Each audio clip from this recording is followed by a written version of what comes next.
My dear students, good morning to everyone.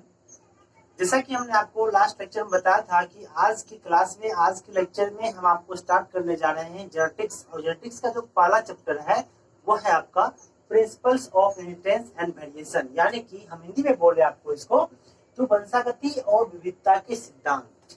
हम इन सारे points के बारे में, चैप्टर का जो नाम है उन सारे टर्म के बारे में हम बारी बारी से स्टडी करेंगे।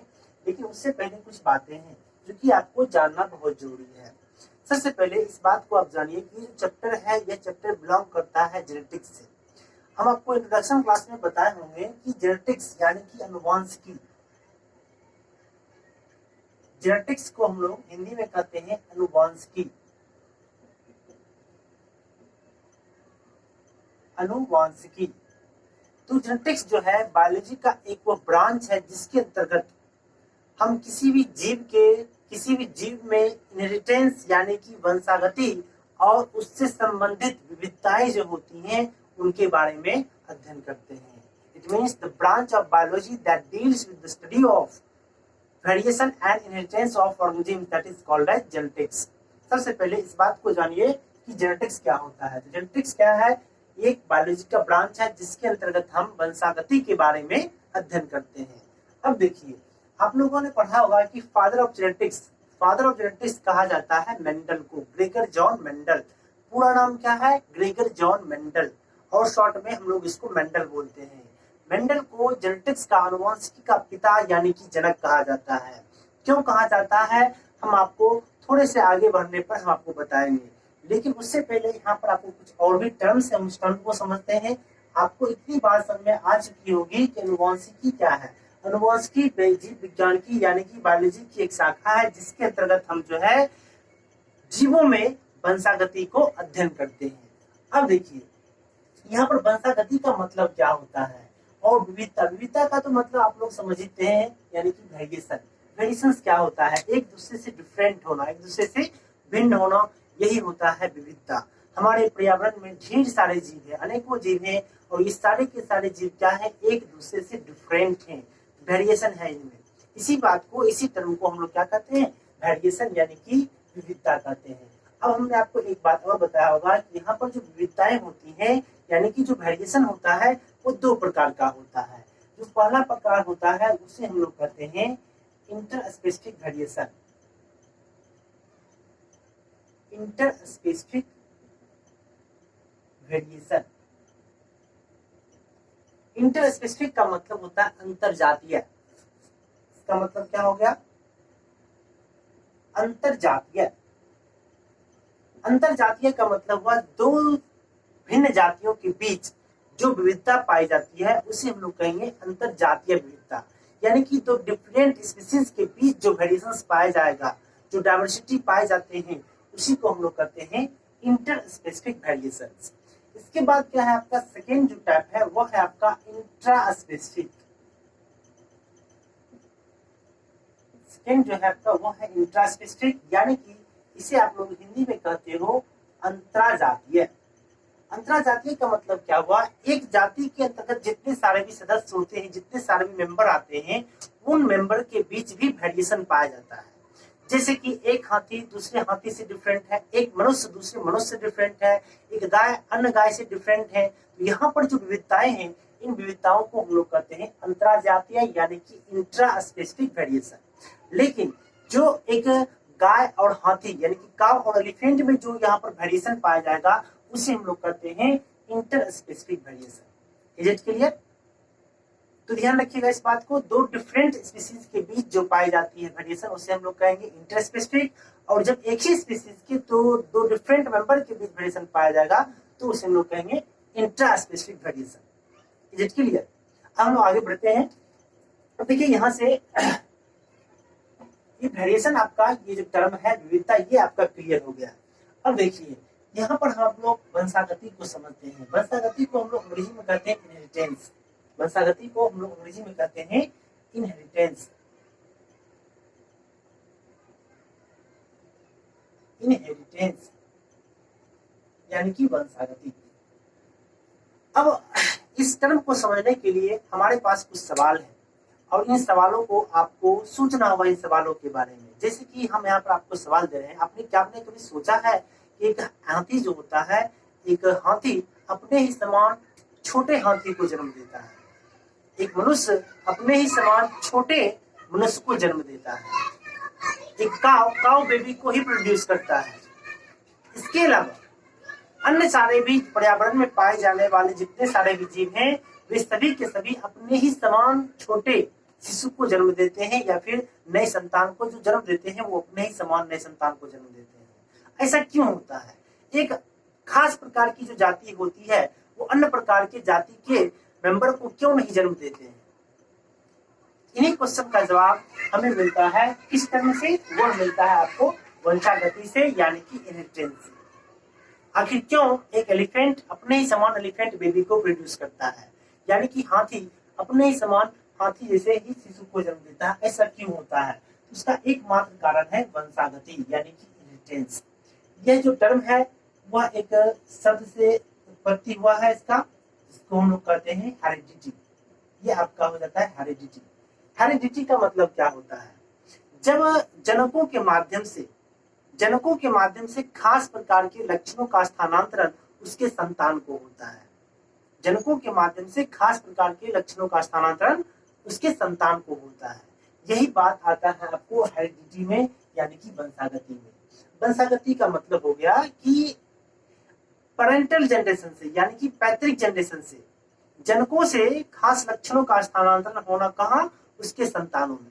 इसका बस एकमात्र ही कारण है, जितने सारे मैंने आपको सवाल बताया है उसका एकमात्र कारण है वंशागति। क्योंकि पैतृक गुणों के माध्यम से या फिर जनकों के माध्यम से उसके संतान को उसके जनक के माध्यम से कोई ना कोई एक स्टेबल कैरेक्टर ट्रांसफर होता है, कोई ना कोई एक स्थायी लक्षण का स्थानांतरण होता है। इस कारण से एक हाथी अपने ही समान हाथी शिशु को जन्म देता है, एक काव अपने ही समान छोटे काव बेबी को प्रोड्यूस करता है। इसका एकमात्र कारण क्या होता है? वंशागति। तो वंशागति एक ऐसी प्रक्रिया है जिसके माध्यम से कोई भी जीव अपने ही समान अपने ही समान जो लक्षण होते हैं, जो उनके शरीर में जो लक्षण होता है, उन्हीं लक्षणों का स्थानांतरण अपने संतान को करते हैं। तो ध्यान रखिएगा इस बात को, इसे हम लोग कहते हैं इनहेरिटेंस। आज का जो क्लास होगा वो पूरी तरह से इंट्रोडक्टरी क्लास है इस चैप्टर के लिए। आज का जो क्लास है हम आपको फंडामेंटल, पूरे इस चैप्टर के लिए फंडामेंटल क्लास होगा ये, और हम आपको जेनेटिक्स में इस फंडामेंटल क्लास से लेकर के हम आपको एडवांस तक ले जाएंगे। बशर्ते इसमें आपके लिए एक शर्त है, आपका एक भी क्लास मिस नहीं होना चाहिए। ध्यान रखिएगा इस बात को।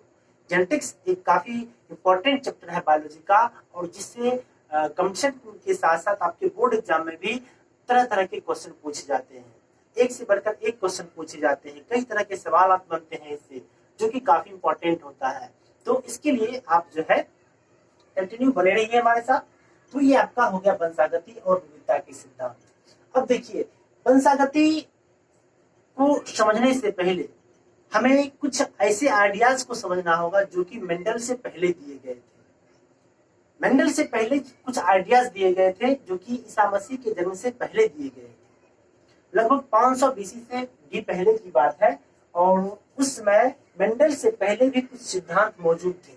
मेंडल से पहले भी कुछ सिद्धांत मौजूद थे और उन्हीं सिद्धांतों को लोग फॉलो करते थे।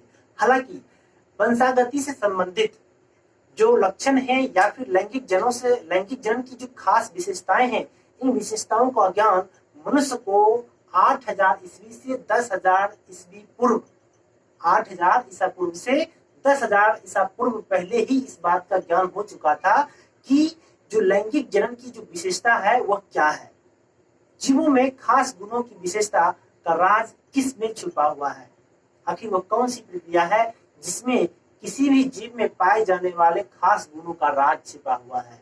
इस बात को मनुष्य काफी पहले ज्ञात हो चुका था मनुष्य को, लेकिन उसके बावजूद भी कुछ थ्योरीज हैं, कुछ सिद्धांत हैं जो सिद्धांत मेंडल से पहले थे। यानी कि अभी हम बात करने जा रहे हैं प्री मेंडलियन थॉट्स के बारे में, यानी कि मेंडल से पहले जो सिद्धांत थे उन सिद्धांतों को हम लोग पढ़ते हैं। अब देखिए, इसमें से जो पहला सिद्धांत है वो है आपका मॉइस्ट वेपर थ्योरी, यानी कि एमवीटी। यह सिद्धांत जो है पाइथागोरस के द्वारा दिया गया था। इसमें इस सिद्धांत के अनुसार कहा गया मॉइस्ट का मतलब होता है नम और वेपर का मतलब होता है वाष्प। ठीक है, तो इस सिद्धांत के अनुसार कहा गया था कि यह जो सिद्धांत है आपका, यह सिद्धांत कहता है कि जितने भी जीव होते हैं और सभी जीवों का जो प्रत्येक भाग होता है एक नम वाष्प उत्पन्न करता है, और जब पूरे शरीर का नम वाष्प इकट्ठा होता है तो फिर जाकर के एक नई संतान का निर्माण होता है। ये कहा था मॉइस्ट वेपर थ्योरी के माध्यम से। किसने कहा था? पाइथागोरस ने कहा था। एक बार फिर से समझते हैं मॉइस्ट वेपर थ्योरी क्या कहता है। यह कहता है कि जितने भी जीव होते हैं सभी जीवों का जो प्रत्येक भाग होता है वह एक नम वाष्प एक मॉइस्ट वेपर उत्पन्न करता है, जिसके सेग्रीगेशन के माध्यम से, जिसके एसोसिएशन के माध्यम से एक नए संतान का निर्माण होता है। ये कहा गया पाइथागोरस के माध्यम से। अब जो आपका नेक्स्ट थ्योरी है वह है आपका फ्लूइड थ्योरी। फ्लूइड थ्योरी क्या कहता है? फ्लूइड का मतलब होता है तरल, यानी तरल सिद्धांत। यहाँ पर क्या कहता है? ये सिद्धांत दिया गया था एम्पेडोकल्स के द्वारा। किसके द्वारा दिया गया था? एम्पेडोकल्स के द्वारा दिया गया था। इस सिद्धांत के अनुसार एम्पेडोकल्स ने कहा कि जितने भी जीव होते हैं, जीवों का जो प्रत्येक अंग होता है वह एक तरल पदार्थ उत्पन्न करता है, एक फ्लूइड उत्पन्न करता है, और जब दो पेरेंट्स का फ्लूइड आपस में मिलता है तो फिर जाकर के एक नई संतान का निर्माण होता है। ये कहा गया आपको फ्लूइड थ्योरी के माध्यम से। किसने कहा? एम्पेडोकल्स ने कहा। देखिए दोनों में अंतर क्या है। इसने कहा था, पाइथागोरस ने कहा था कि मॉइस्ट वेपर उत्पन्न होता है, जबकि एम्पेडोकल्स ने कहा था फ्लूइड प्रोड्यूस होता है, यानी कि तरल पदार्थ उत्पन्न होता है। अब आइए एक और आपका थ्योरी है जो कि अरिस्टोटल यानी कि अरस्तु के द्वारा दिया गया था। यह सिद्धांत जो है आपका अरस्तु के द्वारा दिया गया था। अरस्तु ने इस सिद्धांत के माध्यम से क्या कहा, इसको हम लोग देखते हैं। अरस्तु पहले दो सिद्धांत से एक डिफरेंट सिद्धांत, अलग सिद्धांत दिया, हालांकि ये भी सिद्धांत उससे कुछ मिलता जुलता है। देखिए यहाँ पर क्या कहा जा रहा है, reproductive blood theory. Reproductive blood theory यानी कि जनन रक्त सिद्धांत। ये क्या कहता है? अरिस्टोटल ने कहा था कि जितने भी जीव होते हैं सभी जीव एक रिप्रोडक्टिव फ्लूइड प्रोड्यूस करते हैं, जनन द्रव्य प्रोड्यूस करते हैं, उत्पन्न करते हैं, और जब दो जनकों का जनन द्रव्य आपस में मिलता है तो फिर जाकर के एक नई संतान की उत्पत्ति होती है। ये कहा गया था अरस्तु के द्वारा। देखिए एक बार फिर हम तीनों को कंपेयर करते हैं। पहले सिद्धांत में कहा गया कि मॉइस्ट वेपर उत्पन्न होता है, यानी कि नम वाष्प। दूसरे में कहा गया फ्लूइड उत्पन्न होता है, तरल पदार्थ। और तीसरे में कहा गया कि जनन द्रव्य उत्पन्न होता है। ये तीनों की खास विशेषताएं हैं, ध्यान रखिएगा। हालांकि मेंडल एक ऐसा साइंटिस्ट हुआ जो कि इन तीनों में से किसी सिद्धांत पर बिलीव नहीं करता था। इन्हें तीनों सिद्धांत में से उपस्थित, यानी कि मेंडल से पहले जो भी सिद्धांत थे, जो भी इनहेरिटेंस वंशागति से संबंधित सिद्धांत था, उन पर इनका विश्वास नहीं था। अब आइए हम लोग मेंडल के बारे में पढ़ते हैं। मेंडल एक ऐसा साइंटिस्ट था, एक ऐसा वैज्ञानिक था जो कि बहुत ही दुर्भाग्यशाली था, बदनसीब था, क्योंकि उनके जीवित रहते उनके एक्सपेरिमेंट का क्रेडिट उन्हें नहीं मिला। पूरे जीवन भर उन्हें अफसोस रहा कि हमने जो प्रयोग किया वो सारा का सारा विफल रहा। लेकिन मरने के बाद जब उनके सिद्धांत को पढ़ा गया, उसका अध्ययन किया गया, तो पता चला कि हमने एक बहुत ही बड़े, बहुत ही महान साइंटिस्ट को खो दिया। तो इसलिए हम लोग मेंडल को एक बहुत बदनसीब साइंटिस्ट मानते हैं, क्योंकि उनके जीते जी उनके पूरे लाइफ टाइम में उन्हें ये क्रेडिट नहीं मिल पाया। जबकि प्रेजेंट टाइम में आज जितने सारे भी एक्सपेरिमेंट हो रहे हैं, सारे के सारे एक्सपेरिमेंट बेस्ड है मेंडल के एक्सपेरिमेंट पर। इसलिए हम लोग मेंडल को एक बहुत ही दुर्भाग्यशाली साइंटिस्ट मानते हैं। तो देखिए यहाँ से हम लोग इसे मिटाते हैं। इसके बाद हम लोग मेंडल के बारे में पढ़ेंगे। मेंडल के बारे में जैसा कि आप लोग जान चुके हैं कि मेंडल जो है वह क्या है, फादर ऑफ जेनेटिक्स है, अनुवांशिकी का जनक है, अनुवांशिकी का जनक है। तो ध्यान रखिएगा इस बात को। अब देखिए मेंडल से संबंधित कुछ पॉइंट्स आपको याद रखने होते हैं। यह जो है आपका सबसे पहले इसका जो एक्सपेरिमेंट का ईयर है वह आपको ध्यान रखना होगा। इसका जो एक्सपेरिमेंट का ईयर था वह था 7 साल का था। 1856 से स्टार्ट होता है और 1863 में कंप्लीट होता है। 7 साल का एक्सपेरिमेंट था। अब देखिए यहाँ से हम आपको एक सवाल आप पर छोड़ रहे हैं कि मेंडल ने जो है कौन से प्लांट को चूज किया था, कौन से प्लांट को सिलेक्ट किया था अपने एक्सपेरिमेंट के लिए। तो मेंडल ने अपने एक्सपेरिमेंट के लिए मटर के पौधे को चुना था। और आप लोग हमें बतावें मेंडल ने जिस प्लांट को, यानी कि पी प्लांट को, मटर के पौधे को अपने प्रयोग के लिए चुना और इसका साइंटिफिक नेम क्या होता है? तो इसका साइंटिफिक नेम होता है, मटर के पौधे का जो साइंटिफिक नेम होता है वह होता है पायसम सैटिवम। क्या होता है? पायसम सैटिवम। देखिए, पढ़ाई के दौरान कुछ तरह के सवाल होते हैं जिन सवालों को हम आपके सामने रखते हैं। तो ये सारे के सारे सवाल जो है हम आपको कहीं ना कहीं बता चुके हैं आपके क्लास में। तो जब हम इन सवाल को बोले तो उसके बाद आपके माइंड में क्विक रैपिड एक्शन होना चाहिए कि इस सवाल का आंसर क्या होना चाहिए। तो मटर यानी कि गार्डन पी का जो साइंटिफिक नेम है वह है आपका पायसम सैटिवम। वो क्या है आपका? पायसम सैटिवम। ध्यान दीजिए यहाँ पर, गार्डन पी से हम लोग कहते हैं।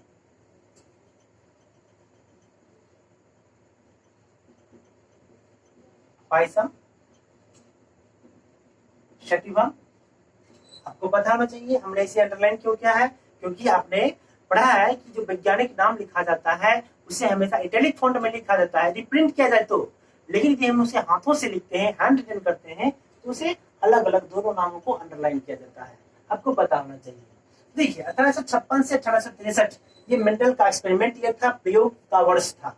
और मेंडल ने अपने प्रयोग के लिए मटर के पौधे को चुना। और मेंडल का प्रयोग सक्सेस क्यों रहा, सफल क्यों रहा? तो इसका एकमात्र कारण है उसने किस प्लांट को सिलेक्ट किया? तो उसने सिलेक्ट किया गार्डन पी को, यानी कि मटर के पौधे को चुना। लेकिन यदि हम आपसे अगला सवाल पूछे कि मटर के पौधे को ही क्यों चुना, what is the advantage of P plant in experiment, यहाँ पर हम आपसे पूछ रहे हैं कि मटर के पौधे का क्या एडवांटेज था, इसकी क्या विशेषताएं थी कि मेंडल ने इसी प्लांट को सिलेक्ट किया अपने एक्सपेरिमेंट के लिए। तो इसकी कुछ विशेषताएं हैं। क्या विशेषताएं हैं? तो सबसे पहली विशेषता क्या है इसकी कि ये जो प्लांट होता है, यह इसके जो फ्लावर होते हैं वो बायसेक्सुअल होते हैं। वो क्या होते हैं? बायसेक्सुअल होते हैं, यानी कि द्विलिंगी होते हैं। ये this is the first feature of P plant.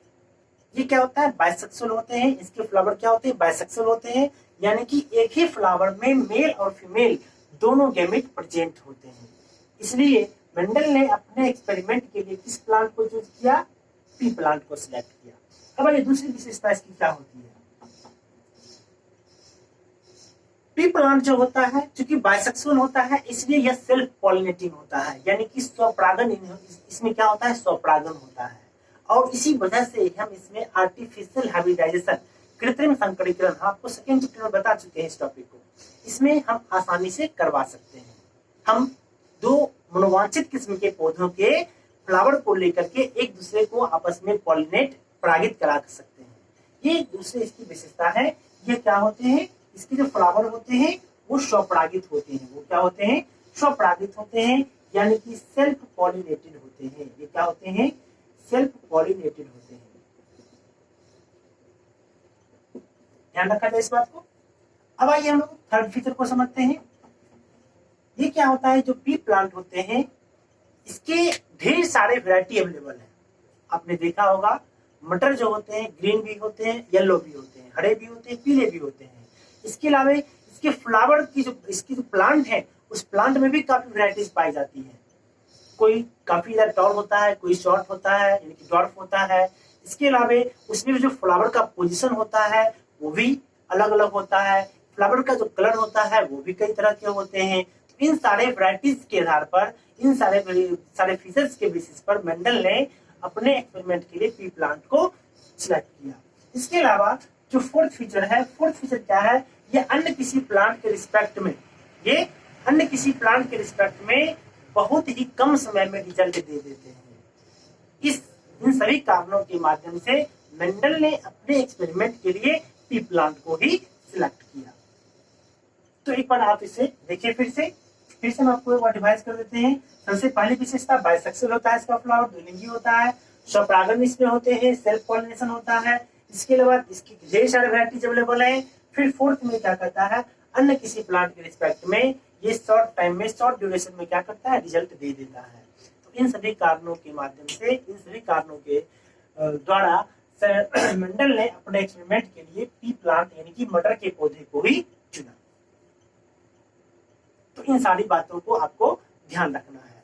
यहाँ पर आपके बुक्स में कुछ टर्म्स हैं, इन टर्म्स को आप समझिए। देखते हैं हम लोग। देखिए ये जो आपका फिफ्थ चैप्टर है आपका principles of inheritance and variations, principle of inheritance and variations. इसके जब आप नेक्स्ट पेज पर जाओगे तो यहाँ पर आपको कुछ डायग्रामेटिक व्यू दिया गया है। ये सारे के सारे फीचर्स जो हैं पी प्लांट में अवेलेबल है। और इसके जो नेक्स्ट पेज है, इस नेक्स्ट पेज पर एक टेबल तालिका दिया गया है 5.1 यहाँ पर देखिए जो टेबल है, फर्स्ट टेबल, यहाँ पर कुछ सारे फीचर्स हैं। इन फीचर्स को लेकर के मेंडल ने एक्सपेरिमेंट किया था। हम अभी इन्हीं फीचर्स को देखने जा रहे हैं और इन्हीं फीचर्स का डायग्रामेटिक व्यू यहाँ पर आपको दिया गया है। आप अपने बुक को देखें, उसे खोलें और फिर देखें कि क्या आखिर कौन सी विशेषताएं हैं जिन विशेषताओं के कारण मेंडल ने अपने एक्सपेरिमेंट के लिए इसी प्लांट को सिलेक्ट किया। हालांकि हम अभी आपको डिस्कस करने जा रहे हैं।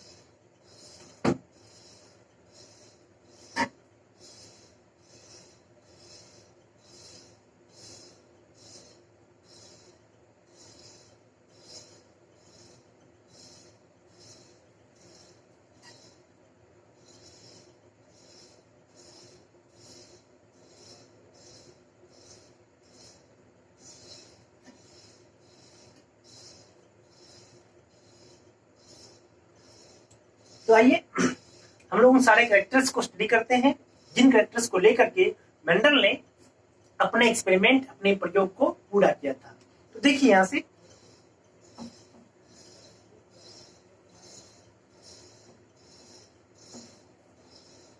एक चीज आप हमेशा ध्यान रखें, मेंडल का जो एक्सपेरिमेंट ईयर है वो आप हमेशा ध्यान रखिएगा 1856 से 1863, 1856 से लेकर के 1863। ये जो टोटल एक्सपेरिमेंट का ईयर है वह है 7 साल का, 7 इयर्स का है। ध्यान रखिएगा इस बात को, 7 इयर्स का एक्सपेरिमेंट है मेंडल का। अब देखिए जो फर्स्ट कैरेक्टर है, जो पहला लक्षण है वह है आपका स्टेम हाइट का। आप अपने बुक के टेबल नंबर 5.1 को देखिए, वहां पर लिखा होगा तने की ऊंचाई। पहला जो कैरेक्टर है, जो पहला लक्षण है वह है आपका स्टेम के हाइट का, यानी कि तने की ऊंचाई का। यदि किसी पौधे का तना काफी लंबा है, काफी ऊंचा है, तो इसका मतलब है वो टॉल है, वो लंबा है। यदि छोटा है तो इसका मतलब है वो ड्वार्फ नेचर का है, यानी कि बौना है। यहाँ पर मेंडल के पी प्लांट को सिलेक्ट करने का एक रीजन ये भी था कि उन्होंने जिस किसी भी कैरेक्टर को लिया वो हमेशा कंट्रास्टिंग कैरेक्टर था, कंट्रास्टिंग टेस्ट था। हमेशा एक दूसरे के अपोज में कोई ना कोई कैरेक्टर्स अवेलेबल होता था। जैसे कि स्टेम हाइट है, तो स्टेम हाइट का यहाँ पर 2 फॉर्म है, टॉल और ड्वार्फ, यानी कि 2 यहाँ पर रूप है इसके, लंबा और बौना, लंबा और बौना। देखिए ये स्टेम हाइट का है। यदि ज्यादा ऊंचा है इसका मतलब लंबा है, यदि ऊंचाई कम है इसका मतलब है बौना है, ड्वार्फ है। उसी तरह से सेकेंड कैरेक्टर्स को देखिए, यहाँ पर है फ्लावर का कलर, पुष्प का रंग। इसके पुष्प का रंग जो है वायलेट भी है और व्हाइट भी है। ये भी 2 कंट्रास्टिंग ट्रेड्स है। तो वायलेट यानी कि एक बैंगनी कलर का है और एक व्हाइट कलर यानी कि सफेद कलर का है। थर्ड कैरेक्टर्स पे आइए। थर्ड कैरेक्टर से आपका फ्लावर का पोजीशन है। फ्लावर का पोजीशन यानी कि पुष्प की स्थिति, पुष्प कहाँ है, क्या पुष्प अक्ष पर है, एक्सिस पर है, या फिर तने के शीर्ष पर है। तो एक्सियल है यानी कि अक्ष पर है, और टर्मिनल है इसका मतलब है कि शीर्ष पर है। ध्यान रखिएगा इस बात को। फिर इसके बाद पॉड शेप, उसकी जो फली है जिसमें मटर उपस्थित होते हैं, और उसी को हम लोग कहते हैं पॉड। यानी कि यहाँ पर फली का जो रंग है, सॉरी फली का जो आकार है वह कैसा है, इन्फ्लेटेड है या फिर कॉन्स्ट्रिक्टेड है, गोल है या फिर मुरझाया हुआ है, कैसा है वो, तो ध्यान रखिएगा। फिर इसके बाद फिर क्या है आपका पॉड का कलर। पॉड का कलर क्या है, ग्रीन है या फिर येलो है, यानी कि हरा है या फिर पीला है। हमेशा जितने सारे भी कैरेक्टर्स इन्होंने लिया है उसकी 2 अपोजिट, 2 कंट्रास्टिंग ट्रेड्स अवेलेबल है। देखिए सीड का सीड राउंड भी है और रिंकल्ड भी है, गोल भी है और झुलीदार भी है, और सबसे अंत में है सीड कलर यानी कि पीला और हरा, येलो एंड ग्रीन। ये सारे के सारे देखिए यहाँ पर जितने सारे भी हमने आपको यहाँ पर ट्रेड्स दिए हैं वो सारे के सारे ट्रेड्स कंट्रास्टिंग ट्रेड्स हैं। हमेशा एक दूसरे का अपोजिट फॉर्म अवेलेबल है यहाँ पर। दैट्स व्हाई मेंडल सक्सेस, इसी कारण से मेंडल का जो एक्सपेरिमेंट रहा वो सक्सेस रहा। ध्यान रखिएगा इस बात। देखिए 7 कैरेक्टर्स हैं और टोटल एक्सपेरिमेंट का जो ईयर है वो भी कितना ईयर है, 7 साल है। और मेंडल सोचिए 7 साल लोग 1 महीने 2 महीने में थक जाते हैं, लेकिन इन्होंने घोर तपस्या की। 7 साल के बाद इनका जो रिजल्ट था, इनका जो परिणाम था, 1865 ईस्वी में, 1865 ईस्वी में पब्लिश हुआ, 1865 ईस्वी में प्रकाशित हुआ, लेकिन इस पर कोई ध्यान नहीं दिया गया। इसलिए हमने आपको शुरू में ही कहा, मेंडल बहुत ही बदनसीब थे, बहुत ही दुर्भाग्यशाली व्यक्ति थे, जो कि उनके जीवित रहने के दौरान उन्हें कोई क्रेडिट इसका नहीं मिला था। मरने के बाद उसे 1900 में, यानी कि 1900 ईस्वी में 3 वैज्ञानिक, सेंट कोरेंस, वॉन सेरमॉक और ह्यूगो डिवेरिज, इन तीनों मिलकर के जब मेंडल के ही नियमों को पुनः खोजा था, तो फिर उन्होंने सोचा, तो उन्होंने बताया हमने एक महान साइंटिस्ट को खो दिया। और उसके बाद से मेंडल को फादर ऑफ जेनेटिक्स कहा जाने लगा। तब जाकर के मेंडल का जो इम्पोर्टेंस था, उसके एक्सपेरिमेंट का, जो उसके प्रयोग का जो महत्व था, वैज्ञानिकों को समझ में आया। और ये जो है तब 1900 ईस्वी के बाद जो है मेंडल को फादर ऑफ जेनेटिक्स कहा जाने लगा। सोचिए, 1865 ईस्वी में उसका जो नियम था, मेंडल का जो नियम था, वो अपना नियम पब्लिश कर चुका था, प्रकाशित कर चुका था, लेकिन 1900 ईस्वी तक उस पर कोई ध्यान नहीं दिया गया। बाद में 1900 ईस्वी में 3 वैज्ञानिक, 3 साइंटिस्ट आते हैं, और इसके बारे में हम आगे पढ़ेंगे। और इन तीनों साइंटिस्ट ने जब इन्हीं के मेंडल के नियमों को फिर से खोजा, तो उन्होंने सोचा हमने एक महान वैज्ञानिक को खो दिया। और तब जाकर के मेंडल को ये क्रेडिट दिया गया, उसके सक्सेस का क्रेडिट दिया गया, और तब जाकर के मेंडल को फादर ऑफ जेनेटिक्स, यानी कि अनुवांशिकी का पिता कहा जाने लगा। तो ये सारे कुछ आपको पॉइंट्स हैं, जिन सारे पॉइंट्स को आपको ध्यान रखने होते हैं। हम आशा करते हैं कि इन सारे टर्म्स को आप आसानी से समझ गए होंगे। यदि इस टेबल में यहाँ पर इंग्लिश मीडियम में लिखा हुआ है, जो बच्चे हिंदी मीडियम के हैं वो अपने बुक में टेबल नंबर 5.1 5th चैप्टर का देखें जाकर के, वहां से आपको ये सारे के सारे मिल जाएंगे। और ध्यान रखिएगा, ये टेबल काफी इंपॉर्टेंट है, VVI है, ध्यान रखिएगा इस बात को। यहाँ से ढेर सारे सवाल पूछे जाते हैं आपके एग्जाम में। हम आपको सवाल का पैटर्न भी बताएंगे, आखिर किस तरह के सवाल यहाँ से पूछे जाते हैं। लेकिन इस सवाल के लिए हम आगे बढ़ेंगे, आगे बताएंगे आपको। पहले हम इसके बारे में थोड़ा सा और भी बताएंगे आपको, उसके बाद फिर हम इस पे आगे बढ़ेंगे। तो आज के लिए हम इतना ही रखते हैं, मिलते हैं हम लोग किसी अगले लेक्चर के साथ। तब तक के लिए take care, bye, be happy.